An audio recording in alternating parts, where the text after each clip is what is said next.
अगर आपको कुछ समय के लिए पैसों की जरूरत है और साथ ही आप लोन की ईएमआई चुका सकते हैं तो आपको गोल्ड लोन लेने के विषय में सोचना चाहिए। ऐसा करने से आपका सोना सुरक्षित रहता है, साथ ही अपनी जरूरतों को भी पूरा कर पाते हैं। हालांकि इसके लिए आपको ब्याज देना होता है, वहीं दूसरी ओर सोना बेचने पर कोई अतिरिक्त शुल्क या ब्याज नहीं देना पड़ता। सोने की पूरी रकम आपको मिलती है। श्रम सुधारों की दिशा में महत्वपूर्ण कदम। श्रम संहिताएं अगले साल 1 अप्रैल से पूरी तरह से लागू होने की उम्मीद है। मंत्रालय ने अधिसूचित कानून के तहत नियमों को लागू करने की प्रक्रिया शुरू कर दी है। सरकार ने 4 श्रम संहिताओं, वेतन संहिता 2019, औद्योगिक संबंध संहिता 2020, सामाजिक सुरक्षा संहिता 2020 और व्यावसायिक सुरक्षा, स्वास्थ्य और कामकाज स्थिति संहिता 2020 को 21 नवंबर को अधिसूचित किया। राष्ट्रवादी कांग्रेस पार्टी की सांसद सुप्रिया सुले ने राष्ट्रीय राजधानी में वायु प्रदूषण की स्थिति का उल्लेख करते हुए लोकसभा में कहा कि दिल्ली में घूमने का मतलब एक दिन में 50 सिगरेट पीने जैसा है। उन्होंने सदन में केंद्रीय उत्पाद शुल्क 2025 पर चर्चा के दौरान ये टिप्पणी की। सुले ने यह भी कहा कि सरकार को वायु प्रदूषण की स्थिति से निपटने के लिए सांसदों का सहयोग लेना चाहिए। उत्तर प्रदेश में अवैध रूप से रह रहे बांग्लादेशी रोहिंग्या घुसपैठियों पर एक्शन तेज हो गया है। सीएम योगी आदित्यनाथ 17 नगर निकायों में घुसपैठियों की पहचान करके उनकी सूची बनाने और डिटेंशन सेंटर भेजने के निर्देश दिए हैं, जिसके बाद ये प्रशासन ने बड़े स्तर पर अभियान शुरू कर दिया है।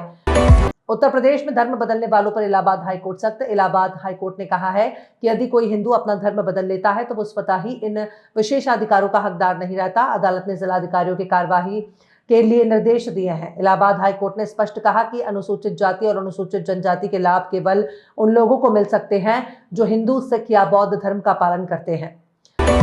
दिल्ली एमसीडी उपचुनाव में बीजेपी को 7 सीटों पर जीत मिली, जबकि आम आदमी पार्टी ने 3 सीटों पर कब्जा बरकरार रखा है। बीजेपी की सीटें 9 से घटकर 7 हुई हैं। जिन 12 सीटों पर उपचुनाव हुआ था उनमें से पहले 9 सीटें बीजेपी के पास थी। इस बीच आपके राष्ट्रीय संयोजक अरविंद केजरीवाल ने दावा करते हुए कहा कि दिल्ली का जन समर्थन लगातार उनकी पार्टी की तरफ मजबूत हो रहा है। दिल्ली देहरादून के बीच सफर करने वालों के लिए एक बड़ी ही अच्छी खबर है। दिल्ली सहारनपुर देहरादून एक्सप्रेसवे पर ट्रायल रन शुरू हो गया है। 210 किलोमीटर लंबी इस परियोजना आधारशिला प्रधानमंत्री नरेंद्र मोदी ने 4 दिसंबर 2021 को रखी थी, जिसका काम अब पूरा हो चुका है और अब इसे बीते रविवार की रात 12 बजे ट्रायल के आधार पर वाहनों की आवाजाही के लिए खोल दिया गया है। दिल्ली हाईकोर्ट में एक जनहित याचिका दायर की गई है, जिसमें हाल ही में हुए लाल किला ब्लास्ट केस की जांच और ट्रायल पर कोर्ट मॉनिटर कमेटी बनाने की मांग की गई है। इस याचिका पर सुनवाई कल चीफ जस्टिस देवेंद्र कुमार उपाध्याय और जस्टिस तुषार राव गेडेला की बेंच करेगी। दिल्ली हाईकोर्ट में यह याचिका डॉक्टर पंकज पुष्कर की ओर से दाखिल की गई है। साल 2025 एंटरटेनमेंट लवर्स के लिए बहुत स्पेशल रहा। इस साल बॉलीवुड की कई मोस्ट अवेटेड सिक्वल फिल्में थिएटर्स में रिलीज हुई। रेड 2, वॉर 2, बागी 4 से लेकर मस्ती 4 तक ने बड़े पर्दे पर दस्तक दी। इनमें से कई फिल्मों ने बॉक्स ऑफिस पर जमकर नोट छापे, वहीं कुछ सिक्वल फिल्में बॉक्स ऑफिस पर बुरी तरह से पिट गई।